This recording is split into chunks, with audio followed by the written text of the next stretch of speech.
Coming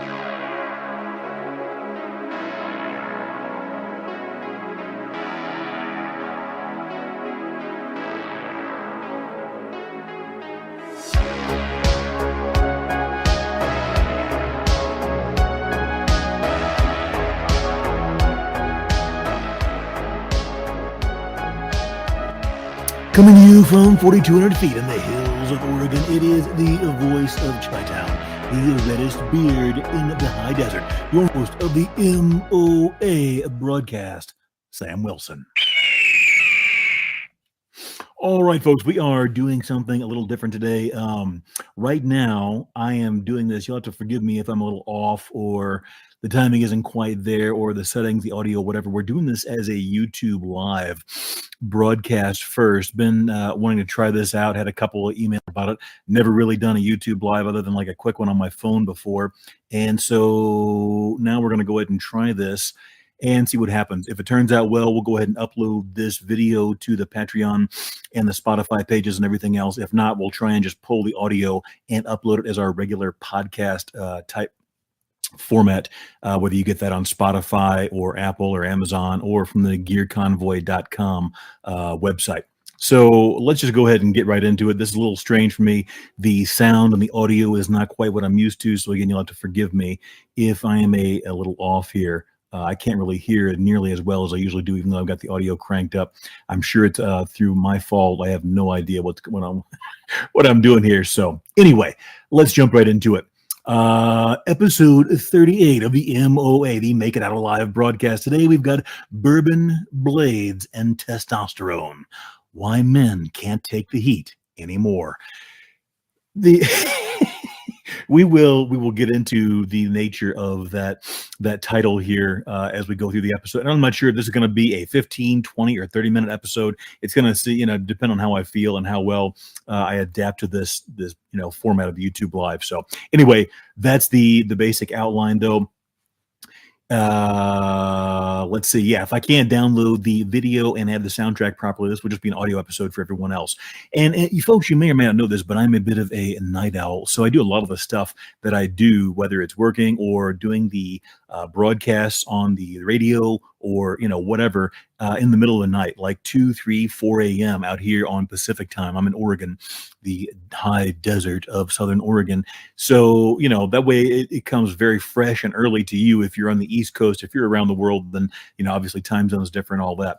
But it was a beautiful fall day here at 4,200 feet in the hills of Southern Oregon for dinner last night. For those of you that are interested, I had a couple of questions about cooking steaks. We've addressed that before, but had a delicious New York strip last night, cooked rare, that was done on the griddle.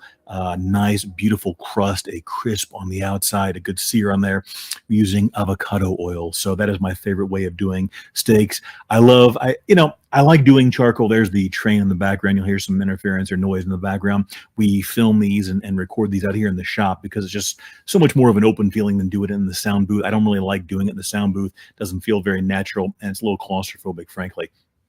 But anyway, that is what's going on in the background. I live a couple hundred meters away from railroad tracks. So we have that going on in the background. Let's see, where did my thing go? Here we are.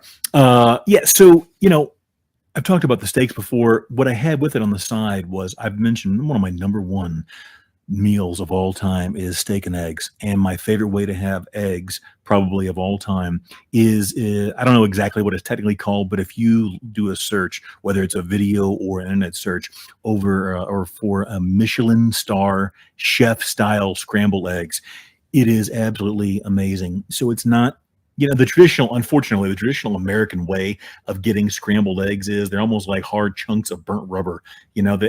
I hate scrambled eggs that are like all charred, or they have the texture of a tractor trailer tire, and they're just really big burnt chunks or hard, heavy, chunks of scrambled egg. If you do the Michelin-star scrambled eggs, you do it over high heat. Now, you've got to have a good non-stick pan for this, because the easiest and fastest way is to do it over medium to medium high heat.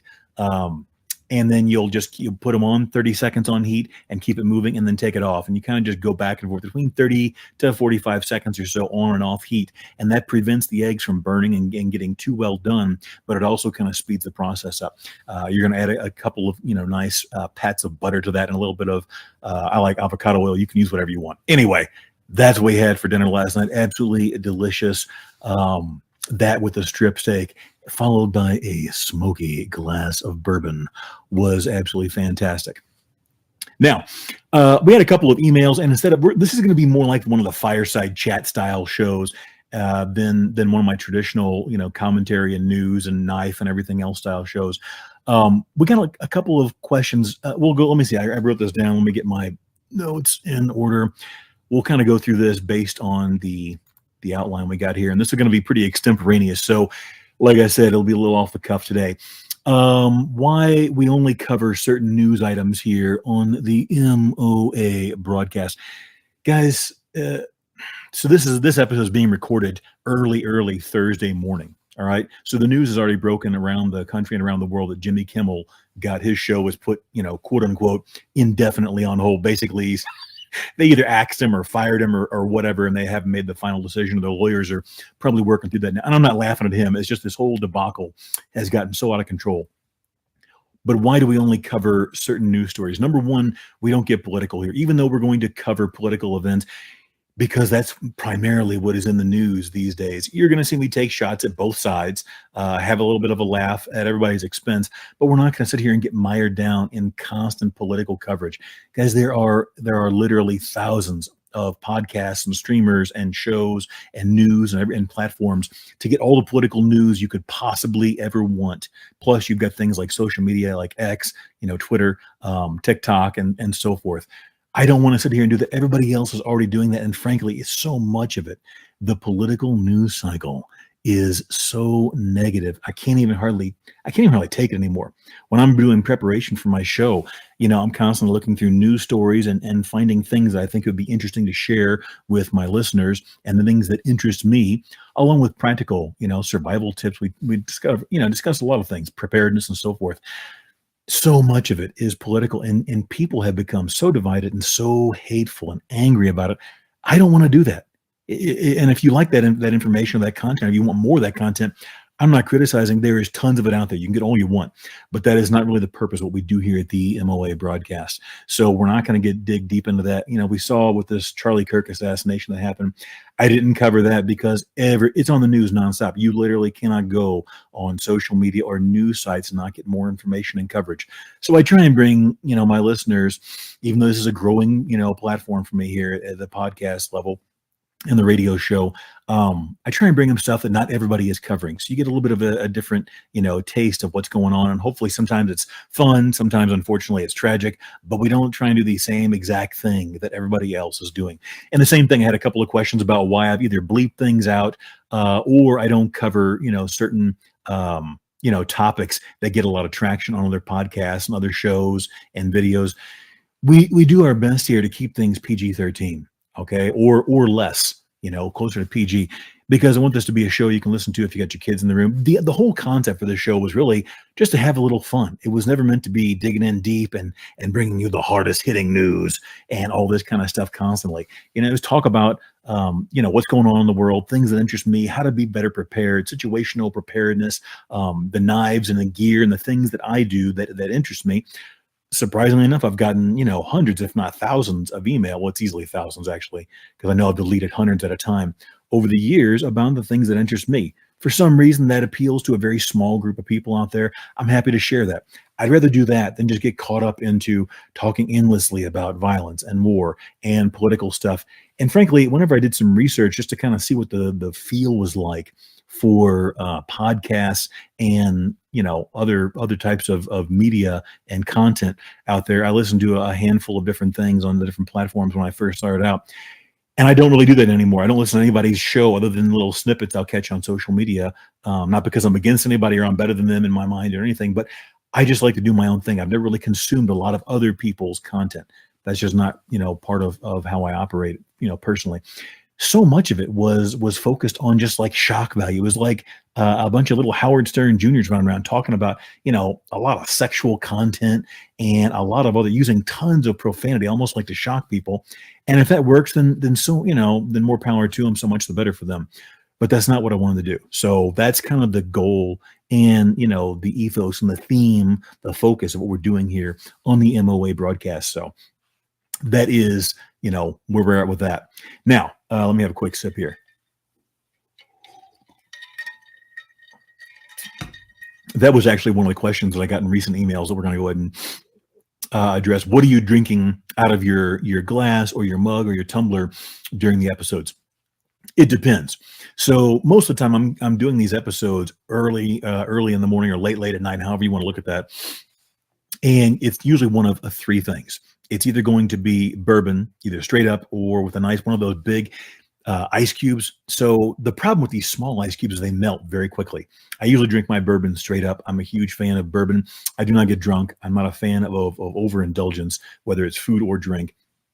I'm not saying I'm better than anyone or criticizing. I'm just sharing the facts here. But I don't drink to get drunk. I drink it to enjoy the flavor of a good smoky bourbon. But I like one of those big. I have those molds. It's like a plastic and silicone mold to create the large round ice cubes. You need I have a bigger glass for them, like a shot glass. I love those because they last longer. They don't leach as much water seemingly into your drink as the smaller ice cubes that melt much faster. So they're going to be bourbon on the rocks or straight up. Or it's going to be a Tom Collins. Now, Tom Collins is a fantastic drink for me. I enjoy it. It's kind of the same reason why I wear the Hawaiian shirts or the Aloha shirts, depending on where you come from. It puts me in a mood. It changes my perspective, and it puts me in a certain frame of mind that makes it, more lighter and more fun to do what I'm going to do, whether it's working in the shop, whether it's running errands around town, or whether it's, doing the broadcast or whatever it is. That puts me in a certain frame of mind. That's why the Tom Collins, that is what I'm having today in one of these thermos or tumbler type things. If you can't see, if the video doesn't come out. Delicious drink, kind of a tropical feel. It's not as fruity as some of the others, but it has a tropical feel. Gin, lemon juice, and club soda. So that's what we're drinking. Or finally, it would be coffee. Coffee is, I'm a huge coffee fan. If I do the show late enough in the night to where it's like 4, 5, 6 a.m. Pacific time, then we're going to go ahead and switch over to coffee because that means we're just getting the day started and we're going to keep powering through. Not going to be sitting there knocking back drinks at 5, 6 a.m. and then try and go and be productive, because after the show is done, we got to edit, we got to do the audio, visual, get everything lined up, uploading, downloading, and all this stuff. That takes time. So also, something I wanted to bring up is the brew pubs. Man, I tell you what, I haven't really been in a town or followed up on this much, but I wonder, are the brew pub things, the tasting rooms, whatever they call them now, are those things still as much of a thing? I remember when I lived in Portland, going back several years, somewhere around like 2015, 2016, somewhere in there, up until like 2020, 2021. I think COVID really dealt a smashing blow to a lot of these brew pubs. In cities like Portland, they were all over the place. Like you would literally be driving across town, and from day to day, you would see new ones pop up. And these were just like, they would rent a small space and put a few taps and a few like crappy chairs in. The ones that had more money to throw at it, did a nicer job. But these brew pubs, they popped up everywhere. They usually had like a really limited menu. To me, that was kind of the thing that I didn't like, was you go there, and if I'm going to sit there and drink several beers, I would like some food too, because it's probably around dinner time or whatever else. But a lot of them would have like crackers and nuts and things like this. And anyway, what was the IPAs? The IPAs were the huge thing. And I don't really follow anybody or keep up on this kind of stuff now. So I don't know if the IPAs are nearly as big now, but I felt like there was kind of a crash several years ago. And I know I've seen in several different like comedy scenes and things, they're making fun of the IPA drinkers because, again, I don't know what it was like around the country, but in Portland, the IPA was the king. Everything had to be an IPA. And, it was just, I was never a huge fan. I tried to get into it. There were a couple that I liked, but I just was not a big fan of the flavor. And also around the same time, regular beer or the craft beers and like the higher end beers, the imports and such, they started going through the roof. And for me, it was more of a principle thing. It wasn't so much that I, couldn't afford. I mean, I can pay $12 for a 6-pack or whatever it was, $15. But, It was more the principle. I'm not going to sit here and pay $3 to get a Sam Adams, bottle of beer at home. This is at home. This is grocery store prices. Beer went through the roof. And several of the others, I had, a lot of different beers that I liked over the years. And I just kind of have the premium beers, if you want to call them, that I got away from. So I kind of settled down into drinking Coors out of the bottle, the little stubby glass bottles. And I was fine with that. A couple of those, and I was good to go. But man, those IPAs, everybody became this IPA snob. They talk endlessly about this IPA and that IPA and the hops note and all this different stuff. I couldn't take it. I got so tired of it. So anyway, that is more information than you probably wanted to know. Now let's see where are we on time on this? Okay, we're doing pretty good. All right, let's go on. Next point, hollow handle survival knives. Okay, I have made it pretty clear, and I've talked about this a number of times. I'm a knife maker. I design and I build and have been for nearly 15 years now, survival knives and knives in general. But the vast majority of what I make and sell is either fully handmade, custom, or mid-tech. And mid-tech, for those of you not in the knife industry, is simply a term where you have maybe some of the components are made. Everything I get is done here in the U.S., which is massively more expensive than having it done overseas. But it's important to me to get it done that way for quality control and other reasons. So mid-tech, so when you have some of the components made outside of your shop and they come to your shop, and I will do all the final fit and finish and the coatings and so forth like that here in the Wilson Custom Knives shop. And there's a lot of videos of me testing the durability and talking about the different functions and characteristics of hollow handle survival knives. If you do a quick search on YouTube for Wilson Custom Knives, you will find no shortage of information. So hollow handle survival knives are the only solution for survival knives. Guys, absolutely not. I've talked about this a number of times. I, of course, love to talk about and share the things that I do in the knives that I've designed and made and tested over the years here on my, on my radio show and my podcast and my channel and all this other, whatever. But by all means, get whatever you want. I'm a big fan of stainless. A lot of people are still into carbon steels. Fine. No one is saying that if you walk out in the woods with either a stainless or a carbon steel knife, you're just going to drop dead and expire at the first sign of, moisture or work or whatever else. Use whatever you want. That is the beauty. We have a knife market right now that is so rich and saturated with so many options. You can literally get almost anything you want in almost any configuration right now for a reasonable price. And you can even choose between made domestically or made overseas. There is a phenomenal selection of knives, whether it be for bushcraft, survival, hunting, EDC, that stands for everyday carry for those of you not in the business. There are literally thousands, if not hundreds of thousands of options out there, and a lot of them at very, very reasonable prices and using the most cutting edge materials. So get whatever you want. I happen to like hollow handle survival knives. Again, like many of you out there, I was a child of the 80s. First Blood, the first Rambo film, made a huge impression on me and many, many others, along with other films that either, incorporated hollow handle survival knives or, just alluded to the concept or whatever. And they're just fun. It's fun to be able to unscrew that cap and take your survival materials out of the hollow handle and, create little kits for the sheath and for the inside of the handle and whatever it is you're doing. Okay. Now, are they as durable, or as strong? That's probably a better way. Are they as strong as a full tang knife? That's a bizarre or a difficult question to really answer. And I'll tell you why. Because strength is not the primary purpose of a knife. A knife needs to be as strong, and strong for the purposes of this conversation and this context would mean it's not going to break easily, either the blade snapping off at the hilt or the guard or the handle or whatever, or, if you're going to baton, it's going to have the durability at the edge and the construction design and so forth. The hollow handle survival knives were designed to give you an emergency backup. It's a redundancy kit that you have inside the handle of the knife. Okay. I'm a big fan of that concept. If you're not, and you don't like it or you don't want it, don't use it. Like I said, there's a huge market out there for all kinds of knives right now. You can get anything you want. But when it comes to are they as strong? I'll put it like this. When it comes to the world of material science, a basic principle is that the more material you have on something, the stronger it's going to be. So the larger, thicker, longer, whatever a blade is, the stronger it's going and tougher it's going to be. to put it very, very in layman's terms. Okay. That being said, do a search on the internet for broken, custom, hollow-handled survival knives. By putting the word custom in there, that's going to rule out all of the junk, the flea market junk that came out in the 80s. Because after Rambo, First Blood, and all these other kind of movies came out that featured hollow-handled survival knives, a lot of companies did the capitalist thing, and I'm not knocking them. They jumped on the bandwagon and produced tons of these cheap, junk-made, hollow-handled survival knives that were sold at flea markets. They were trash for the most part. They had horrible design. They had a tiny little tang.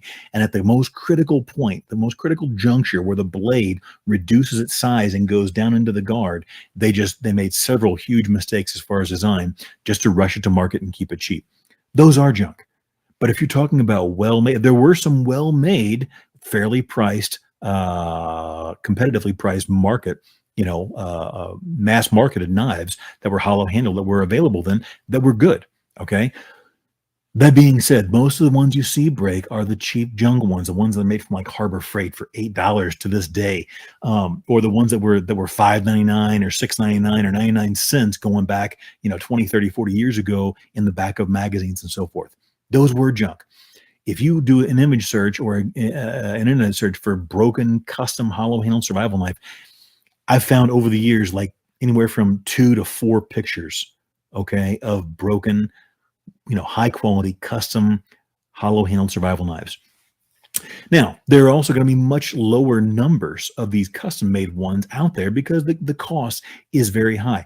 And for people that wonder why is it so expensive, guys, these compared to what's called a 3-piece knife, a standard full tang knife, to design and then to make consistently, efficiently and economically and very, practically to make these hollow handled survival knives, it is a lot of work. There are a number of steps that have to be overcome. It's just a lot. You've got a guard, you've got a butt cap, you've got machining that goes on, lathe work, mill work, and so forth. It is not the easiest way to make a knife. To make a standard 3-piece knife is very simple. You design your knife, you cut it out and do the profiling work, you do the grinds or drill the holes, however you do it, and then you heat treat it. And then whenever it's done from heat treat, you finish up your grinds, put on your handle slab, and then grind away everything that's not a knife. It's very, very simple and easy if you are a knife maker. So that's what keeps the cost high, though, is having all these different components, having the machine work, the lathe work, and all this stuff. So, but the bottom line is designed properly and well made. They are extremely durable, and you're not going to really have a problem with them breaking in normal use. Again, if you look at the videos I put out there, I have beat on these things viciously with a ball bat, with a club, with an axe handle. That's not going to be your problem. They're not going to break inside the handle or they have the blade just come flying off. Now, all of that being said, they're designed to be used as a knife, as a cutting implement, not as a demolition tool.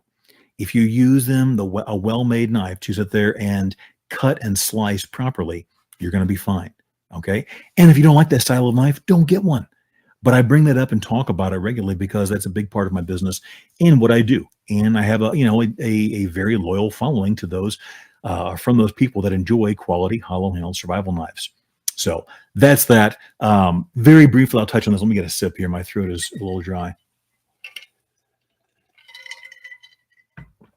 Because I live in the high desert where everything is very dry, wildfires are a very common occurrence here. I'm only about 2 hours from Northern California, from the California border. And so wildfires every year. So we have fires occasionally or regularly during the season here. And you get the smoke kind of all day long during fire season. It takes a beating on your throat, especially when you talk as much as I wind up doing for the radio show and all this other stuff. Okay, one other thing. And I've just put out a couple of videos on this. Again, if you look up Wilson Custom Knives on YouTube, you're going to get all kinds of information on this. Just put out a couple of videos on this. The most common misunderstanding, in my opinion, is that the tang needs to be longer on a hollow-handled survival knife. You've got to understand, guys, this is physics. Look at it as trying to break a wooden dowel rod. Would you rather, let's say you put it into a vise on your bench, would you rather try and break a wooden dowel rod? Let's say it's a 1/4 inch, so it's something that's easily breakable, by hand strength alone. Would you rather break one that was only, or one that was 2, 3, 4, 5, 6 inches long, or one that was only sticking up out of the vise by 1/4 of an inch or a 1/2 inch or 3/4 of an inch. Obviously, the longer that the tang extends in the handle, all you're really doing is creating a longer or a larger lever for yourself to break it. The tang is encapsulated, at least in my knives, the tang is encapsulated and surrounded by epoxy, steel, and or aluminum inside of a steel handle. Okay, it is reinforced there. If you break it, it will be right before or right after the guard. Okay, a longer tang is only taking away your storage space inside the hollow handle. And what's the point of having a hollow handle survival knife if you don't have much, if any, storage space inside there? So my tangs are shorter, but the point is, it's physics, guys. It's science, bro. The longer that tang, you're just giving yourself a longer lever. And I've demonstrated this in numerous videos. Go demonstrate it to yourself, to your satisfaction. Now, again, if we try and break it, of course, we can make these things, if you want to make them stronger, you can always make it stronger. If you want to make something unbreakable, that's a different story. But if you want to make it stronger, there's always a way. The point of being a true knife designer and maker, though, is not trying to make the most unbreakable knife that ever existed.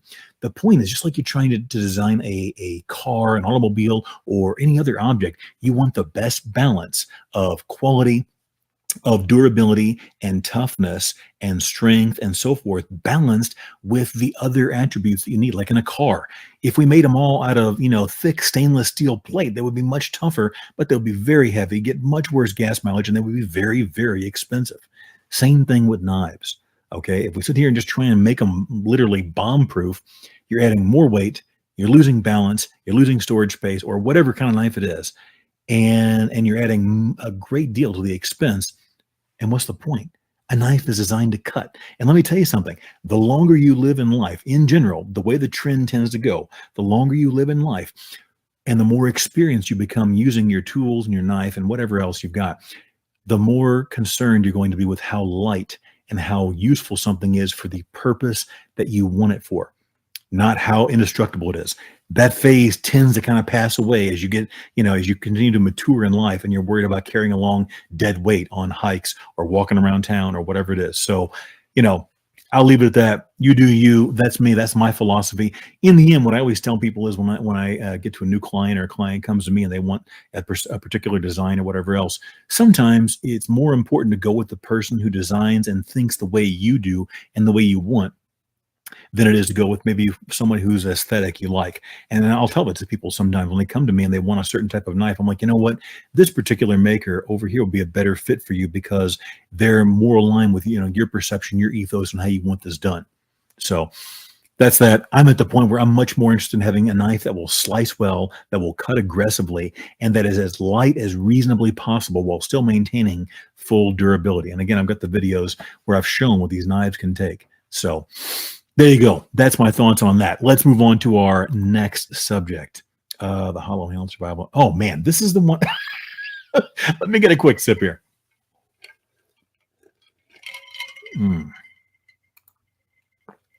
Okay, that's good. This is the topic that I really want to dig into, and we'll probably spend the least amount of time on it just because it is what you're either going to get it and agree or disagree or not, and we're going to move on.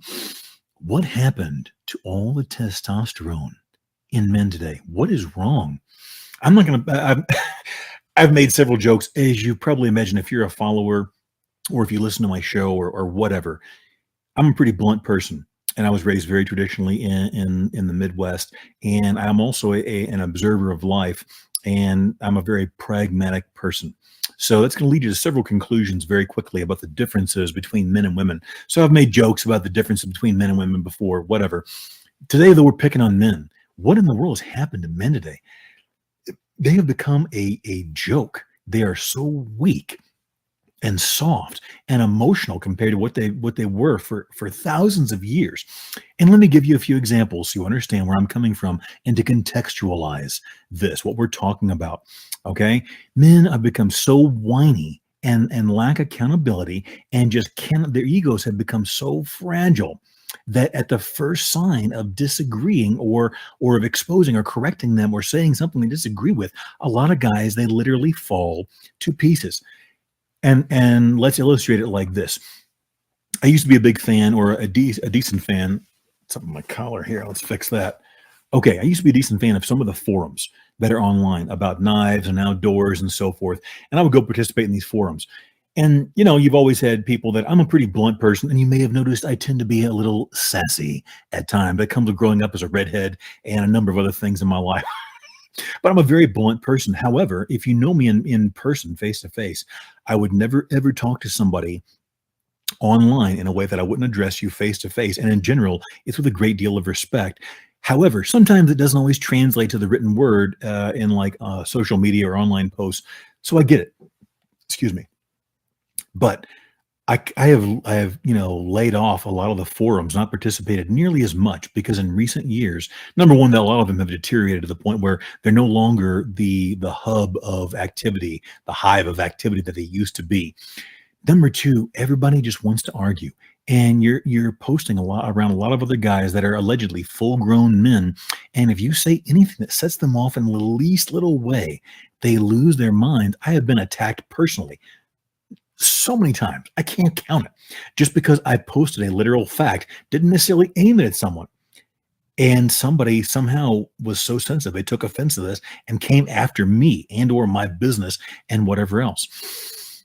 Now, make no mistake, I have gone after a few people and really not, lit them up with sarcastic posts or whatever else. But in general, I have had more blowback from just posting facts. And let me give you an example. What were the ones that I had? I wrote down here okay. So here's this is the boiled linseed oil. Boiled linseed oil is a finish of sorts. I wouldn't really call it a finish because it's not a great finish. It does kind of meet the technical requirements of finish. I've got a background in coatings going back close to 30 years at this point. Okay. And if you find that unlikely, I don't really care. I can prove everything that I'm saying right now. Anyway, we'll leave it alone. On a forum post one time, these guys were talking about, on one of the outdoor forums, they were talking about using boiled linseed oil for a finish on something. I posted a few literal facts from that were based on experience, but are also verifiable facts about boiled linseed oil. And a couple of grown men who, according to the ages they posted, were easily close to retirement or above retirement age. Okay. They came after me and started just posting all kind of attacking me, questioning my knowledge, saying that I should have, college education and degree to talk about using boiled linseed oil. For those of you who don't know, boiled linseed oil, you can buy it in the hardware store by the gallon. Okay. I've got it, like I said, a rather long, past or history in the coating industry. I have used dozens, if not hundreds of gallons of linseed oil over the years because for a while I worked with antiques and a number of other things and used several gallons, sometimes a week, of boiled linseed oil. And these guys were so butthurt about I wasn't even talking to anyone in particular, but they started attacking me because part of the problem is with forums, what it really boils down to is it's just like high school. It's a popularity contest. And basically, people will side with whoever they like the most over whoever is factually correct. And I always use my name. Sam Wilson out there is my forum name. A lot of other people use forum names for whatever reason. I don't care. It's very easy to attack somebody and go after their business and call for boycotts. People try and call for boycotts of my business, attack my website and all kinds of things because they didn't like the facts that I posted about things. Whatever. What are you going to do? Men have become so sensitive today. I had a while back, I had a guy, I posted something and I don't even know who this guy is. Apparently I've met him. I didn't realize at the time, but I've met him. He went out and made a video making fun of me because a post that wasn't even about him or directed at him.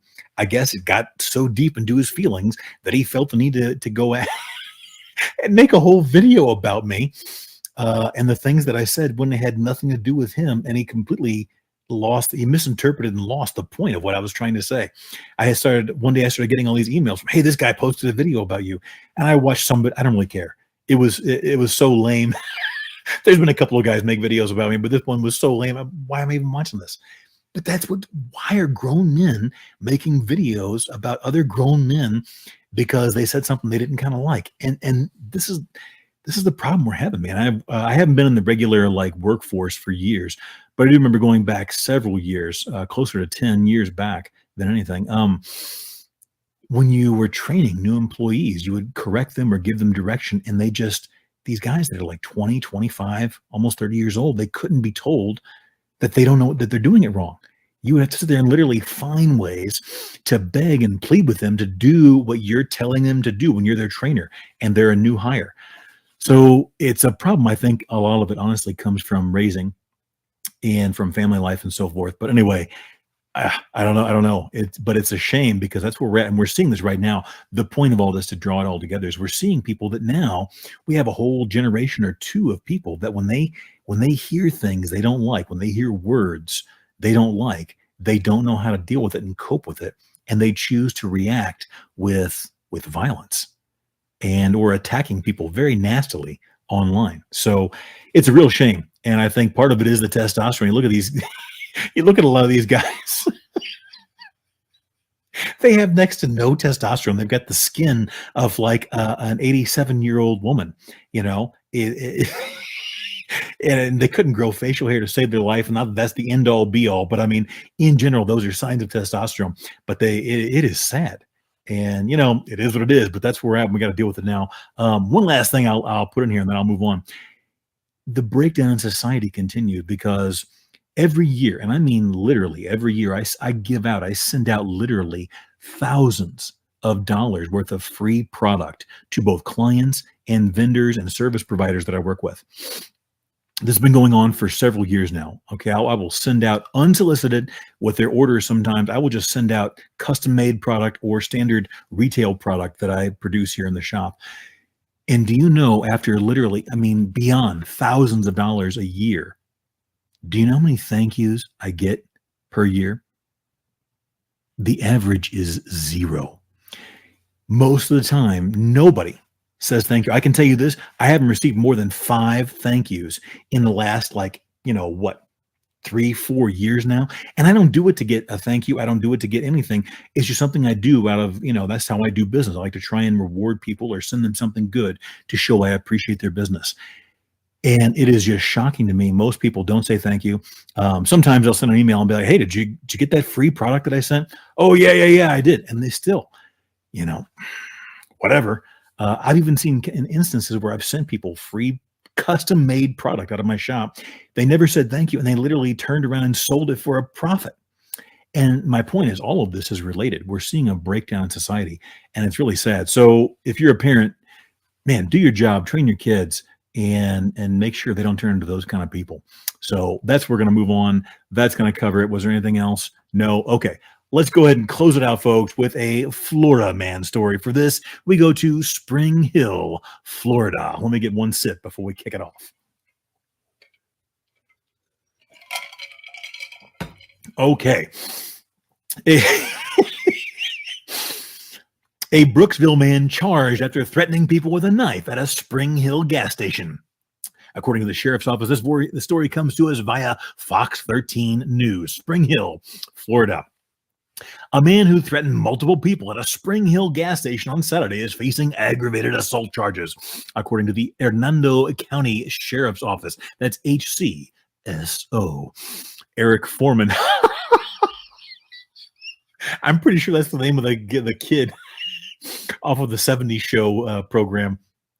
Eric Foreman, no relation, I'm guessing, 44, was walking around with a knife threatening people near a mobile gas station, allegedly, before deputies located him across the street at the Exxon gas station. When Foreman was confronted, he allegedly began moving towards the responding deputy with a knife in an aggressive manner. The deputy then deployed OC spray gel on Foreman, causing him to fall to one knee. But he didn't drop the knife. Not then, folks. He was committed. When other deputies and highway patrol troopers arrived to assist, Foreman allegedly stated he would stab any deputy that approached him, according to the sheriff's office. They then deployed tasers on Foreman, which did not bring him down and failed to subdue him. Finally, they shot him with less lethal shotgun rounds before he was finally subdued and taken into custody. He was taken to the Hernando County Detention Center, and his bond has been set at $10,000. Investigators say that nobody was injured during the incident. Foreman was no stranger to the law, though, folks. He had been previously arrested in 2022 for arson, criminal mischief, and simple assault. He was arrested on another assault charge the year prior. Just another day in Florida, folks.